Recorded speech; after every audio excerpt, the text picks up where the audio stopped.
My name is Hazel Rivera Rosario, and I'm going to be talking about gifted education in Puerto Rico. What is a gifted student? By the general United States definition, they are students, children, or youth who give evidence of high achievement capability in areas such as intellectual, creative, artistic, or leadership capacity, or in specific academic fields, and who need services and activities not ordinarily provided by the school in order to fully develop those capabilities. Specifically for Puerto Rico, Act 159 2012 states that a gifted student is a child or young person with an intellectual quotient equal to or greater than 130, who possesses exceptional social and cognitive ability above his or her chronological age, and superior to that of others of the same age, experience, or environment, and who exhibit and demonstrate through psychological and educational evaluations carried out by professionals certified by the state, high intellectual, creative, artistic, or leadership capacity in one or more specific academic areas. Here is the IQ or intellectual quotient normal distribution curve. At the center of the curve in orange is what is considered the average IQ score range. To the left of the curve is the special education population as we know it, and to the extreme right is the gifted population with an IQ higher than 130, which comprises of 2.27% of the population. Characteristics. Some of these are that they learn quickly, have exceptional memory, show excellent analytical skills, understand information rapidly, are compassionate to others' feelings, can get bored easily, are highly energetic, are very motivated in their areas of interest, question authority, are highly sensitive, have advanced language development, can start reading at an early age, and dislike repetitive processes, among others. Now, let's see how these characteristics can often have negative consequences. A student that learns quickly and finishes early has to wait for other students to finish that same work. Imagine this happening for the whole school year waiting for others. These students can get bored easily and can be distracted or be distracting to other peers. They can often be misdiagnosed as having attention deficit disorders. They can also be highly energetic and because of this can be labeled as hyperactive. Gifted students sometimes have the tendency to question the authority of parents and teachers, and they can be considered as oppositional or defiant. Since they learn things quickly, they dislike repetition and do not complete classwork, as this is too easy, resulting in failing their classes or school. Some of the strengths gifted students have can result in problems. One example is since they acquire information quickly, they tend to be impatient with others that do not get the information as quickly as they do. By already mastering a subject, they do not like having to practice repeatedly these topics. Teachers may get annoyed by having them ask too many questions because they are very curious and inquisitive. When it comes to topics where they have a high interest in, they may resist external advice, wanting to do it their own way. They can also be very creative and sometimes may be seen as disruptive. By having a large vocabulary and high level of knowledge, same-age peers may not relate or understand them. The lack of understanding and acceptance of this population is based on myths. Some of these are: gifted students have it made and will succeed in life no matter what. They don't need any special help in school or anywhere else. This is not true because everyone needs encouragement and help to make the most of their abilities and succeed in life. In fact, research shows that 25% of gifted people are underachievers and quit trying because nothing they do leads to any measurable success or satisfaction. Gifted students love school, get high grades, and greet each new school day with enthusiasm. The reality is, Most schools are geared for average learners, not gifted learners, which can make it hard for gifted students to get excited about going. Some of the most talented students in the United States actually choose to drop out of school altogether. Gifted students come from white middle and upper class families. The truth is, children with gifts and talents are represented in all cultural, ethnic, and socioeconomic groups. Gifted students are good at everything they do. The fact is, some gifted students are good at many things.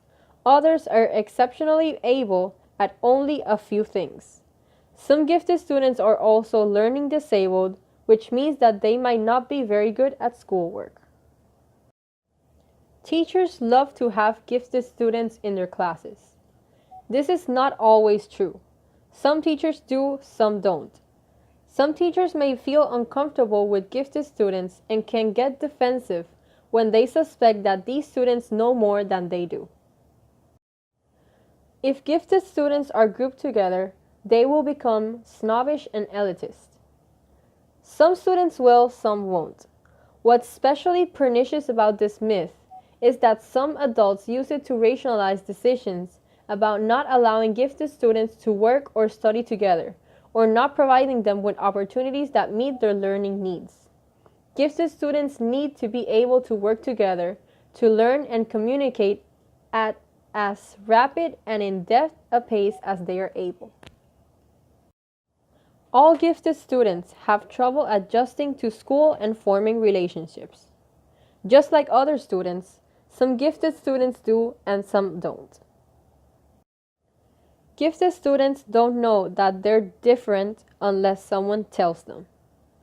On the contrary, most gifted students don't need to be identified or labeled before they are aware that they're not quite like their age peers. Gifted students must constantly be challenged and kept busy, or they'll get lazy. Some gifted students might get bored, but they won't necessarily get lazy, just like other students. Gifted students are equally mature in all areas: academic, physical, social, and emotional. This might make things simpler, but it's not true or reasonable. In fact, research has found that gifted youngsters tend to be asynchronous in their development.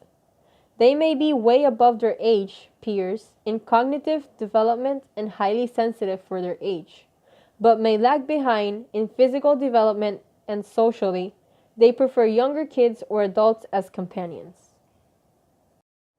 By being so different from the average student, this population may face issues. These can be with the school, family, or even society itself. Problems they face in school can be boredom in the classroom, be problematic or distracting to other peers, misdiagnosis, be victims of bullying. They can also be the bully themselves, and also failing classes. Within the family, parents may have high expectations of their children. They can be resistant to acknowledging their children's giftedness, mistreatment from lack of understanding, not being involved in their children's education, and jealousy from other family members. Related to society, gifted students can become school dropouts, drug addicts, homeless, or criminals, such as authors of mass shootings. This can lead to prison overcrowding and cases of youth suicide. An example of the effect a neglected gifted student can have is, for instance, a bored student in the classroom. This bored student goes on to distract the peers, and the teacher tries to control that situation. Then the teacher sends the student to the counselor, where the counselor in turn sends the student to the principal. The principal calls the parents, and they have to leave their own work to deal with the problem. The parents then take the student to the psychologist, and it receives therapy. The student then returns to the classroom, and the same problem continues.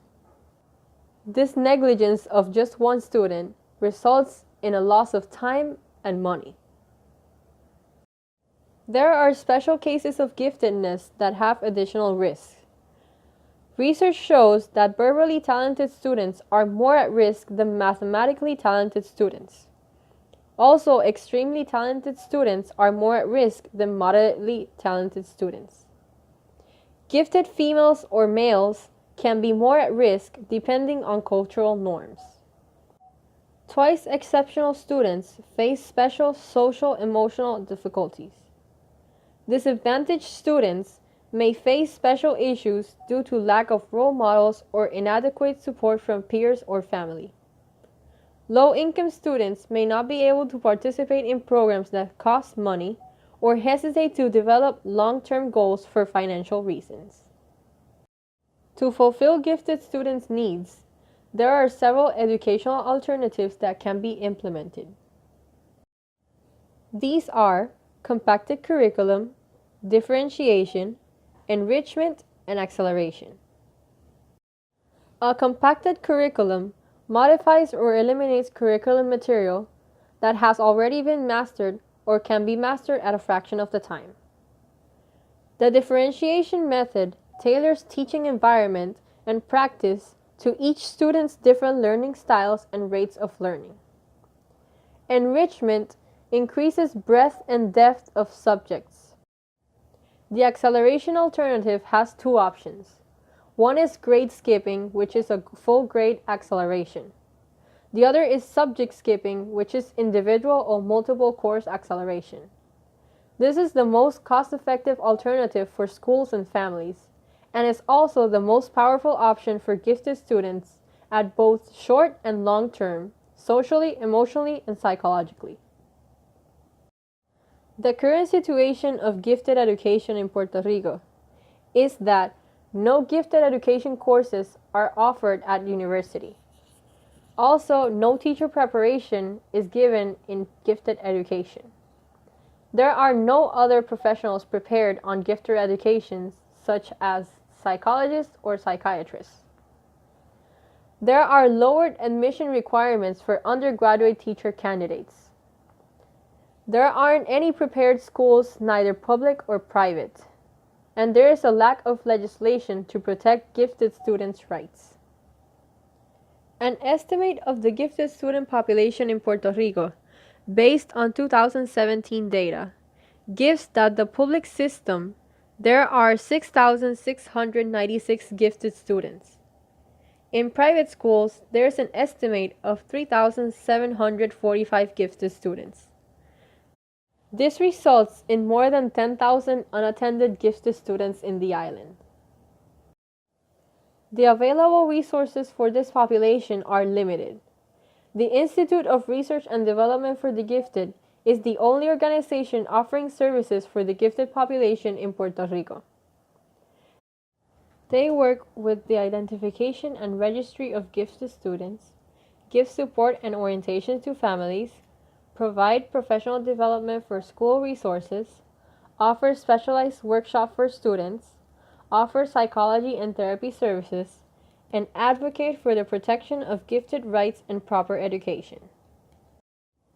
To fulfill gifted students' needs, I strongly recommend implementing gifted education courses at the university level, increase the requirements for undergraduate teacher candidates, provide continued education courses for teachers, create certification programs for teachers, have schools obtain prepared resources by law, and establish new laws to protect the rights of gifted students.